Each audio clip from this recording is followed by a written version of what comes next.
Morning. ഈ വീഡിയോയിൽ നമ്മൾ ഇന്ന് പരിചയപ്പെടാൻ പോകുന്നത് ഡാറ്റീവ് കേസ് ആയിരിക്കും. ജർമ്മൻ ലാംഗ്വേജിലെ മൂന്നാമത്തെ കേസായ ഡാറ്റീവ് കേസ്. നമ്മൾ നോമിനാറ്റീവ് അക്യൂസാറ്റീവ് കേസസ് പഠിച്ചു കഴിഞ്ഞു. ഇനി നമ്മൾ പഠിക്കാൻ പോകുന്നതാണ് ഡാറ്റീവ് കേസ്. ഡാറ്റീവ് കേസും നമ്മൾ 3 പാർട്ടായിട്ടായിരിക്കും ഡിവൈഡ് ചെയ്യുന്നത്. അതിലെ ഒന്നാമത്തെ പാർട്ടായിരിക്കും ഈ വീഡിയോയിൽ കാണാൻ പോകുന്നത്. ഒന്നാമത്തെ പാർട്ടിൽ നമ്മൾ വാട്ട് ഈസ് ഡാറ്റീവും ഡാറ്റീവ് വെർബ്സും പരിചയപ്പെടും. എന്താണ് ഡാറ്റീവ് എന്ന് നമ്മൾ മനസ്സിലാക്കും. ഡാറ്റീവിലെ വെർബുകളും മനസ്സിലാക്കി പോകും. നമുക്ക് ആദ്യമായി എന്താണ് ഡാറ്റീവ് എന്ന് നോക്കാം. What is dative? The dative case is used to indicate the indirect object of a sentence. ഒരു സെന്റൻസിലെ ഇൻഡയറക്റ്റ് ഒബ്ജക്റ്റിനെ സൂചിപ്പിക്കാനായിരിക്കും നമ്മൾ ഡാറ്റീവ് കേസ് യൂസ് ചെയ്യുന്നത്. It will be a person or thing receives something. It will be a person or thing receives something or benefits the action example കാണുമ്പോൾ നിങ്ങൾക്ക് ഇത് എന്താണ് ഉദ്ദേശിച്ചതെന്ന് കുറച്ചും കൂടി കൂടുതൽ മനസ്സിലാവും. ഒന്നാമത്തെ example, I give my brother A computer. Brother എന്താണ്? their brother, മാസ്കുലിൻ ആണ്. കമ്പ്യൂട്ടറോ? their computer. I give my brother A computer. ഈ സെന്റൻസിൽ എന്തൊക്കെയുണ്ട്? ഈ സെന്റൻസിൽ നോമിനാറ്റീവ് ഇല്ലേ? ആരാ കൊടുക്കുന്നത്? ഞാൻ. എന്താ കൊടുക്കുന്നത്? കമ്പ്യൂട്ടർ. ആരാണ് കൊടുക്കുന്നത്? എന്താണ് കൊടുക്കുന്നത്? ഈ സെന്റൻസിൽ നോമിനാറ്റീവ് ഉണ്ട്, അക്യൂസാറ്റീവ് ഉണ്ട്. നോമിനാറ്റീവിലെ ചോദ്യം ഓർക്കുന്നുണ്ടല്ലോ അല്ലെ?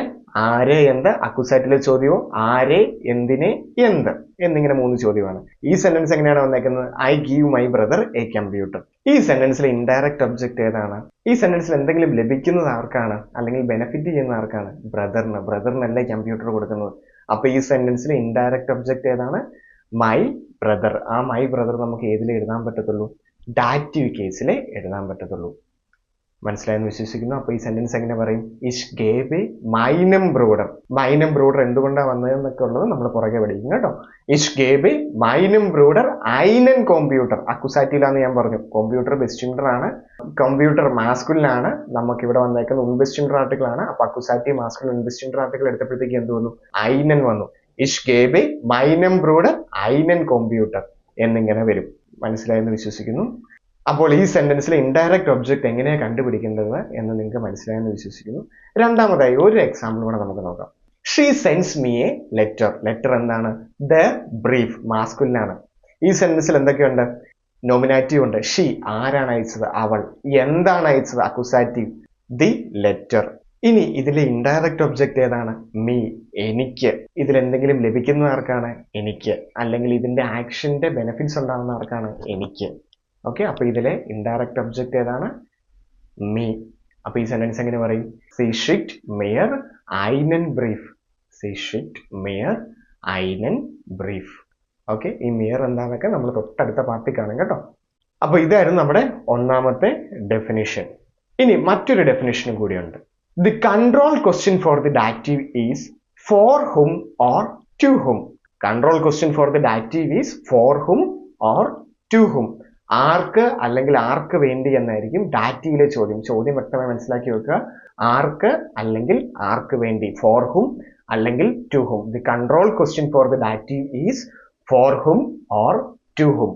നമുക്ക് മുമ്പേ കണ്ട എക്സാമ്പിൾ തന്നെ എടുത്തു നോക്കാം. I give my brother a computer. അതെങ്ങനെയാണ് നമ്മൾ എഴുതിയത്? ഇഷ് ഗേബെ മൈനം ബ്രൂഡർ ഐനൻ കോമ്പ്യൂട്ടർ. നമുക്ക് ഇങ്ങനെയും ഇൻഡയറക്റ്റ് ഒബ്ജക്റ്റ് കണ്ടുപിടിക്കാൻ മേലെ ചോദ്യം ചോദിച്ച്. ഞാൻ ആർക്കാണ് കമ്പ്യൂട്ടർ നൽകിയത്? ആരാണ് കമ്പ്യൂട്ടർ നൽകിയത്? ഞാൻ, നോമിനാറ്റീവ്. എന്താണ് നൽകിയത്? കമ്പ്യൂട്ടർ, അക്യൂസാറ്റീവ്. ഞാനിനി ആർക്കാണ് നൽകിയത്? എന്റെ സഹോദരന്, മൈ ബ്രദർ. അപ്പം ഇഷ് ഗേബെ മൈനം ബ്രൂഡർ ഐനൻ കോമ്പ്യൂട്ടർ. ആര് കൊടുത്തു? ആർക്ക് കൊടുത്തു. ആർക്ക് എന്ന ചോദ്യത്തിന്റെ ഉത്തരമാണ് സെന്റൻസിലെ ഇൻഡയറക്റ്റ് ഒബ്ജക്റ്റ് ആയ ഡാറ്റീവ്. മുമ്പേ കണ്ട രണ്ടാമത്തെ എക്സാമ്പിൾ കൂടെ നമുക്കിനി നോക്കാം. She sends me a letter. She sends me a letter. അതെങ്ങനെയാണ് നമ്മൾ എഴുതിയത്? സി ഷിക്ട് മിയർ ഐനൻ ബ്രീഫ്. ആരാണ് ലെറ്റർ അയച്ചത്? നോമിനാറ്റീവ്. എന്താണ് അയച്ചത്? ലെറ്റർ, അക്യൂസാറ്റീവ്.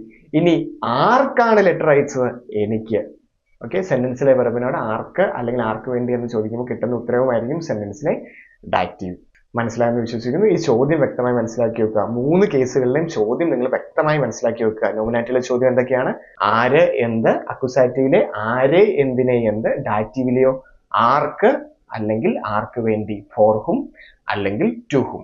അപ്പോൾ ഇങ്ങനെയാണ് നമ്മൾ ഒരു സെന്റൻസിലെ ഇൻഡയറക്റ്റ് ഒബ്ജക്റ്റ് കണ്ടുപിടിക്കുന്നത്. ഇതിനും ചില എക്സെപ്ഷൻസ് ഒക്കെ ഉണ്ട് കേട്ടോ. അത് ഡാറ്റീവ് വെർബ്സ് പഠിക്കുമ്പോൾ ഞാൻ കൂടുതൽ പറഞ്ഞുതരാം. ഇനി നമ്മൾ പരിചയപ്പെടാൻ പോകുന്നത് ഡാറ്റീവ് വെർബ്സ് ആണ്. നമ്മൾ ഈ വീഡിയോയിൽ ഡാറ്റീവ് വെർബ്സും പരിചയപ്പെടും. അതുപോലെ തന്നെ ഡാറ്റീവിലും അക്യൂസാറ്റീവിലും ഉപയോഗിക്കാൻ പറ്റുന്ന കുറച്ച് വെർബുകളുണ്ട്. അതിന് പറയുന്നതാണ് ഡി ട്രാൻസിറ്റീവ് വെർബ്സ്. അപ്പോൾ ഈ വീഡിയോയിൽ നമ്മൾ എന്തൊക്കെ പരിചയപ്പെടും? ഡാറ്റീവ് വെർബ്സും പരിചയപ്പെടും, ഡി ട്രാൻസിറ്റീവ് വെർബ്സും പരിചയപ്പെടും. ആദ്യമായി നമുക്ക് ഡാറ്റീവ് വെർബ് പരിചയപ്പെടാം. ഇനി എന്താണ് ഡാറ്റീവ് വെർബ്സ്?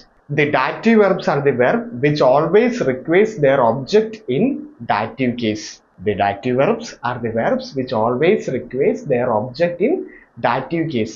നമ്മൾ ഇത്ര നാൾ പഠിച്ചത് വെച്ച് എപ്പോഴും ഒബ്ജക്റ്റ് ഏത് കേസിലായിരിക്കും വരിക? അക്യൂസാറ്റീവ് കേസിലായിരുന്നു വന്നുകൊണ്ടിരുന്നത്. പക്ഷെ ഈ ഡാറ്റീവ് വെർബ് വന്നു കഴിഞ്ഞാലോ ഡാറ്റീവ് വെർബിന് ശേഷം വരുന്ന ഒബ്ജക്റ്റ് എപ്പോഴും ഡാറ്റീവ് കേസിൽ തന്നെ ആയിരിക്കണം. That means the person or thing affected by the action is expressed in dative form.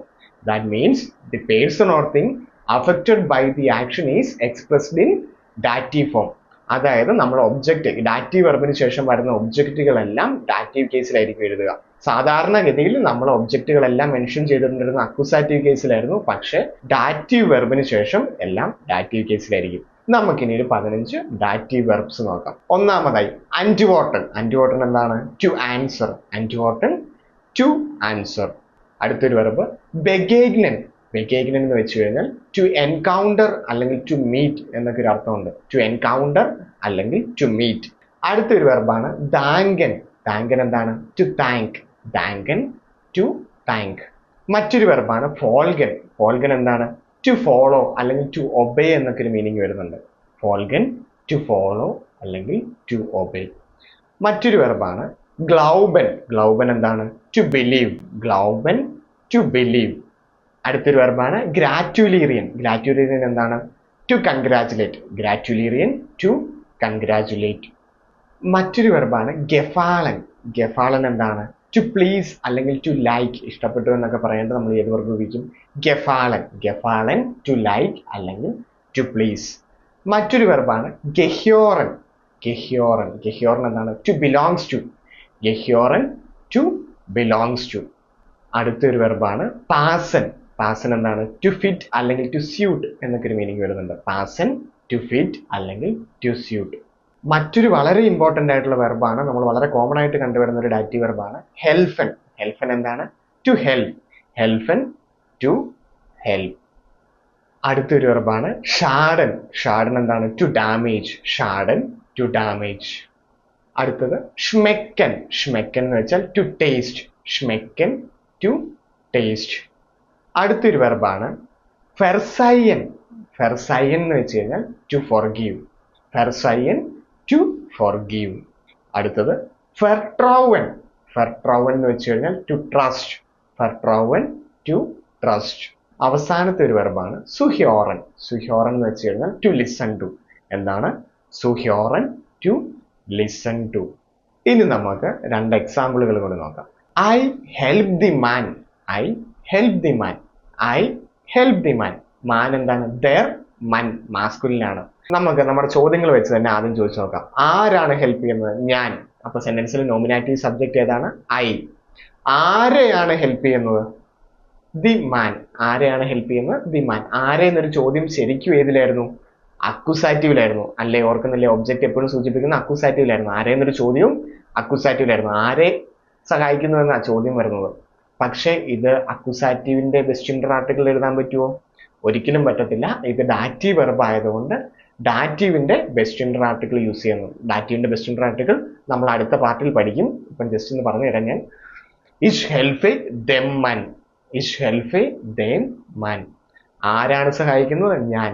ആരെയാണ് സഹായിക്കുന്നത് എന്നായിരുന്നു ചോദ്യം. പക്ഷെ ചോദ്യം ചോദിച്ച് നമ്മൾ എഴുതി കഴിഞ്ഞാൽ നമ്മുടെ ഉത്തരം തെറ്റിപ്പോവും. എന്തുകൊണ്ടാണ് നമ്മുടെ ഉത്തരം തെറ്റിപ്പോകുന്നത്? ഈ ഹെൽപ്പ് എന്നുള്ളത് ഡാറ്റീവ് വെർബ് ആയതുകൊണ്ട്. ഇനി മറ്റൊരു എക്സാമ്പിൾ കൂടെ നോക്കാം. I follow a woman. Woman എന്താണ്? ദി ഫ്രൗ. നമുക്ക് ചോദ്യം ആദ്യം ചോദിച്ചു നോക്കാം. ആരാണ് ഫോളോ ചെയ്യുന്നത്? Nominative subject I. ആരെയാണ് ഫോളോ ചെയ്യുന്നത്? വുമണിനെ. ആരെ എന്നൊരു ചോദ്യം ശരിക്കും അക്യൂസാറ്റീവിലല്ലായിരുന്നോ? പക്ഷെ ഇത് അക്യൂസാറ്റീവ് കേസിൽ വരുമോ? ഇല്ല. ഈ ഫോൾഗൻ എന്നുള്ളത് ഡാറ്റീവ് വെർബാണ്. അപ്പൊ അതിനുശേഷം ഡാറ്റീവ് മാത്രമേ വരത്തുള്ളൂ. അപ്പൊ ഇതെങ്ങനെ എഴുതും? ഇഷ് ഫോൾഗെ ഐനർ ഫ്രൗ. ഇഷ് ഫോൾഗെ ഐനർ ഫ്രൗ. ഐനർ എങ്ങനെയാ വന്നതെന്നൊക്കെ ഡാറ്റീവ് ബെസ്റ്റ് ഇൻറ്റർ ആർട്ടിക്കിൾ പഠിക്കുമ്പോൾ നിങ്ങൾക്ക് മനസ്സിലാകും കേട്ടോ. അപ്പോൾ നമ്മുടെ ചോദ്യം എന്തായിരുന്നു? ആരെന്നായിരുന്നു ചോദ്യം. പക്ഷെ ആ രീതിയിൽ എഴുതി കഴിഞ്ഞാൽ നമ്മുടെ ഉത്തരം തെറ്റിപ്പോവും. കാരണം ഇതൊരു ഡാറ്റീവ് വെർബാണ്. അപ്പൊ ഡാറ്റീവ് വെർബ് വളരെ ഇമ്പോർട്ടന്റ് ആണ്. ഈ 15 ഡാറ്റീവ് വെർബും നിങ്ങൾ വ്യക്തമായി പഠിച്ചു വെക്കുക. അപ്പോൾ ഈ വീഡിയോയുടെ തുടക്കത്തിൽ തന്നെ ഞാൻ പറഞ്ഞിട്ടുണ്ടായിരുന്നു, നമ്മൾ ഈ 15 ഡാറ്റീവ് വെർബ് മാത്രമായിരിക്കുകയല്ല പഠിക്കുന്നത്, മറ്റൊരു ടൈപ്പ് ഓഫ് വെർബുകളും കൂടി പഠിക്കും. എന്തായിരുന്നു ആ മറ്റൊരു ടൈപ്പ് വെർബ്? ആ വെർബുകളാണ് the transitive verbs. The transitive verbs. Transitive verbs നമുക്ക് നോക്കാം. The detransitive verbs are the verbs which can take up to two objects. The detransitive verbs are the verb which can take up to two objects. One in accusative case and one in dative case. One in accusative case and one in dative case. അപ്പോൾ ഒരു സെന്റൻസിൽ അക്യൂസാറ്റീവ് കേസിനെയും dative കേസിനെയും ഒരുമിച്ച് കൊണ്ടുപോകാൻ സാധിക്കുന്ന വെർബുകളാണ് എന്ത് verb? Ditransitive verbs. It can answer both question. ഒന്നെന്താണ്? To whom or for whom. Dative കേസിലെ ചോദ്യങ്ങൾക്ക് ഉത്തരം നൽകാനും അതേപടി തന്നെ അക്യൂസാറ്റീവ് കേസിലെ ചോദ്യമായ വാട്ട്, എന്ത് എന്നുള്ള ചോദ്യത്തിന് ഉത്തരം നൽകാനും ഈ ഡിട്രാൻസിറ്റീവ് വെർബുകൾക്ക് സാധിക്കും. അപ്പോൾ ഈ വെർബുകൾ വളരെ ഇമ്പോർട്ടന്റ് ആണ്. നമുക്കൊരു 10 ഡിട്രാൻസിറ്റീവ് വെർബുകൾ പരിചയപ്പെടാം.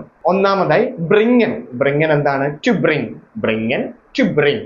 ബ്രിങ്ങൻ, ടു ബ്രിങ്. അടുത്തൊരു വെർബ് എംഫേലൻ. എംഫേലൻ എന്താണ്? To recommend. എംഫേലൻ, ടു റെക്കമെൻഡ്. അടുത്തൊരു വെർബാണ് എർക്ലെയറൻ. എർക്ലെയറൻ എന്ന് വെച്ച് കഴിഞ്ഞാൽ ടു എക്സ്പ്ലെയിൻ. എർക്ലെയറൻ, ടു എക്സ്പ്ലെയിൻ.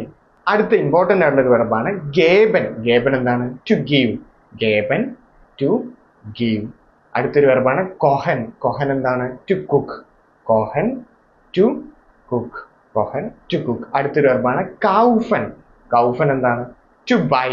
കൗഫൻ, to buy. കൗഫൻ, ടു ബൈ. അടുത്ത മറ്റൊരു വെർബാണ് ഷെങ്കൻ. ഷെങ്കൻ എന്ന് വെച്ചാൽ ടു ഗിഫ്റ്റ്. ഷെങ്കൻ, ടു ഗിഫ്റ്റ്. മറ്റൊരു വെർബാണ് ഷിക്കൻ. ഷിക്കൻ എന്താണ്? To send. ഷിക്കൻ, ടു സെൻഡ്. മറ്റൊരു വെർബാണ് ഷ്രൈബൻ. ഷ്രൈബൻ എന്താണ്?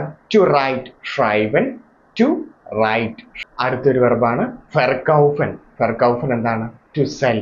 ഫെർകൗഫൻ, ടു സെൽ. ഇത്രയുമാണ് നമ്മുടെ 10 ഡിട്രാൻസിറ്റീവ് വെർബ്സ്. ഈ ഡിട്രാൻസിറ്റീവ് വെർബുകൾ യൂസ് ചെയ്യുമ്പോൾ ഒരു ഫോർമുല തന്നെയുണ്ട്. ആ ഫോർമുല എന്താണെന്ന് നോക്കാം. Subject plus verb plus indirect object. Indirect object എപ്പോഴും ഏതിലായിരിക്കും? Dative. Subject plus verb plus indirect object plus direct object. Subject plus verb plus indirect object plus direct object. Direct object എപ്പോഴും ഏതിലായിരിക്കും? അക്യൂസാറ്റീവിലായിരിക്കും. ഇതാണ് ഒരു സെന്റൻസിൽ ഇൻഡയറക്റ്റ് ഒബ്ജക്റ്റും ഡയറക്റ്റ് ഒബ്ജക്റ്റും വന്നു കഴിഞ്ഞാൽ നമ്മൾ ഉപയോഗിക്കേണ്ട ഫോർമുല. ഒന്നുകൂടെ പറയുകയാണ്. Subject plus verb plus indirect object plus direct object. നമ്മൾ എന്താണ് ഡാറ്റീവ് എന്ന് പഠിച്ചപ്പോൾ എടുത്ത എക്സാമ്പിളുകൾ തന്നെ ഇവിടെ നമുക്ക് നോക്കാം. ഒന്നാമത്തെ example, I give my brother A computer. I give my brother A computer. ആരാണ് കൊടുത്തത്? ഞാൻ. ആർക്കാണ് കൊടുത്തത്? എൻ്റെ സഹോദരന്. എന്താണ് കൊടുത്തത്? കമ്പ്യൂട്ടർ. ഈ വെർബുകൾ 2 ചോദ്യത്തിന് ഉത്തരം നൽകുന്നില്ലേ? ആർക്ക് കൊടുത്തു, എന്ത് കൊടുത്തു? ഓക്കെ, മനസ്സിലായെന്ന് വിശ്വസിക്കുന്നു. അപ്പോൾ ഇതെങ്ങനെ എഴുതും? ഇഷ് ഗേബെ മൈനം ബ്രൂഡർ. Subject plus verb plus indirect object. ഇഷ് ഗേബെ മൈനം ബ്രൂഡർ ഐനൻ കമ്പ്യൂട്ടർ. അക്യൂസാറ്റീവിൽ വന്നതുകൊണ്ട് ഐനൻ കമ്പ്യൂട്ടർ വന്നു. ഇഷ് ഗേബെ മൈനം ബ്രൂഡർ. മൈനം എന്തുകൊണ്ടാണ് വന്നതെന്നുള്ളത് നമ്മൾ തൊട്ടടുത്ത പാർട്ടുകളിൽ പഠിക്കും കേട്ടോ. ഇഷ് ഗേബെ മൈനം ബ്രൂഡർ ഐനൻ കമ്പ്യൂട്ടർ. ഇനി നമ്മുടെ ഈ ഡിട്രാൻസിറ്റീവ് വെർബുകൾ ഉണ്ടല്ലോ, അത് ഈ 2 ഒബ്ജക്റ്റിന്റെ കൂട്ടത്തിൽ മാത്രമേ ഉപയോഗിക്കാവുള്ളൂ എന്നൊന്നുമില്ല. നമുക്ക് ഇങ്ങനെ ഉപയോഗിക്കാം. I give A computer. I give A computer. അപ്പൊ ഇതെങ്ങനെ എഴുതും? ഇതിനകത്ത് എന്തൊക്കെയുണ്ട്? ആര് കൊടുത്തു? സബ്ജക്റ്റ് കൊടുത്തു. പിന്നെ ഇതിനകത്ത് എന്താ പറയുക? ഡയറക്റ്റ് ഒബ്ജക്റ്റ് എന്ത് കൊടുത്തു? ഇങ്ങനെ ഈ ടൈപ്പ് ഓഫ് സെന്റൻസുകൾക്കും നമുക്ക് ഈ ഡിട്രാൻസിറ്റീവ് വെർബുകൾ യൂസ് ചെയ്യാം. മറ്റേ കേസിൽ മാത്രമേ യൂസ് ചെയ്യാവുള്ളൂ എന്നൊന്നുമില്ല. അപ്പോൾ ഈ സെന്റൻസ് എങ്ങനെ എഴുതും? ഇഷ് ഗേബെ ഐനൻ കമ്പ്യൂട്ടർ. ഈ സെന്റൻസിൽ നോമിനാറ്റീവും അക്യൂസാറ്റീവും മാത്രമേ ഉള്ളൂ. ഇനി മറ്റൊരു എക്സാമ്പിൾ, നമ്മൾ മുമ്പേ കണ്ട മറ്റൊരു എക്സാമ്പിൾ നമുക്ക് ഒന്നുകൂടെ നോക്കാം. She sends me a letter. She sends me a letter. അതെങ്ങനെയാണ് നമ്മൾ എഴുതിയത്? സി ഷിറ്റ് മെയർ ഐനൻ ബ്രീഫ്. ഈ സെന്റൻസിലും 2 ചോദ്യങ്ങൾക്ക് ഉത്തരം നൽകുന്നില്ലേ? ആർക്കാണ് അയച്ചത്, എന്താണ് അയച്ചത്? ആർക്കാണ് അയച്ചത്? എനിക്ക് അയച്ചു. ഡാറ്റയിലെ ഇൻഡയറക്റ്റ് ഒബ്ജക്ട്. എന്താണ് അയച്ചത്? ലെറ്റർ. നമ്മുടെ ഫോർമുലയും കറക്റ്റ് അല്ലേ? Subject plus verb plus indirect object plus direct object. ആർക്ക്? എനിക്ക്. മിർ എന്നൊക്കെ ഉള്ളത് നമ്മൾ തൊട്ടടുത്ത പാർട്ടുകളിൽ പഠിക്കും കേട്ടോ. എന്തുകൊണ്ടാണ് മിർ, എന്താണ് മിർ എന്നൊക്കെ ഉള്ളത് തൊട്ടടുത്ത പാർട്ടിൽ നമ്മൾ പഠിക്കും. ഇനി മുമ്പേ പറഞ്ഞ പോലെ തന്നെ ഇത് ഒരു സിംഗിൾ ഒബ്ജക്റ്റിന്റെ കൂട്ടത്തിൽ എഴുതാം. ഐ സെൻഡ് എ ലെറ്റർ എന്ന് എങ്ങനെ എഴുതും? ഇതിനകത്ത് എന്തൊക്കെയുണ്ട്? ആരയച്ചു, ഞാൻ അയച്ചു, എന്താ അയച്ചത്? ലെറ്റർ. അപ്പൊ ഈ സെന്റൻസിൽ ഇൻഡയറക്റ്റ് ഒബ്ജക്റ്റ് ഇല്ല. ഈ വെർബ് വെച്ചുകൊണ്ട് തന്നെ നമുക്ക് ഒരു സിംഗിൾ ഒബ്ജക്റ്റിന്റെ കൂട്ടത്തിൽ എഴുതാം. അപ്പൊ അതെങ്ങനെ എഴുതും? Ich schicke einen Brief. Nominative I, accusative einen Brief. അപ്പോൾ ഇത്രയുമായിരുന്നു നമ്മുടെ ഈ വീഡിയോ. ഈ വീഡിയോയിൽ നമ്മൾ എന്തൊക്കെ പഠിച്ചു? എന്താണ് ഡാറ്റീവ് എന്നും ഏതൊക്കെയാണ് ഡാറ്റീവ് വെർബ്സ് എന്നും ട്രാൻസിറ്റീവ് വെർബ്സ് എന്നും നമ്മൾ കണ്ടു. ഇത് കൃത്യമായി മനസ്സിലാക്കി കഴിഞ്ഞാൽ മാത്രമേ നമുക്ക് ഡാറ്റീവിൽ സെന്റൻസ് എഴുതാൻ പറ്റുള്ളൂ. അടുത്ത പാർട്ടുകളിൽ നമ്മൾ കൂടുതൽ സെന്റൻസുകൾ പരിചയപ്പെടും. പാർട്ട് 2 നമ്മൾ പഠിക്കാൻ പോകുന്നത് ബെസ്റ്റ് ഇൻഡർ ആർട്ടിക്കിൾ ഇൻ ഡാറ്റീവ്, ഓൺ ബെസ്റ്റ് ഇൻഡർ ആർട്ടിക്കിൾ ഇൻ ഡാറ്റീവ്, നെഗാസിയോൺ ഇൻ ഡാറ്റീവ് ആയിരിക്കും നമ്മൾ പാർട്ട് 2 വീഡിയോയിൽ പരിചയപ്പെടാൻ പോകുന്നത്. അപ്പോൾ ഇത്രയുമായിരുന്നു നമ്മുടെ പാർട്ട് 1 വീഡിയോ. നിങ്ങൾക്ക് മനസ്സിലായെന്ന് വിശ്വസിക്കുന്നു. കൂടുതൽ എക്സാമ്പിളുകൾ ഞാൻ കമന്റ് ബോക്സിൽ പിൻ ചെയ്തിട്ടേക്കാം. മാക്സിമം എക്സാമ്പിളുകൾ നിങ്ങൾ ചെയ്ത് നോക്കാൻ ശ്രമിക്കുക. Thank you.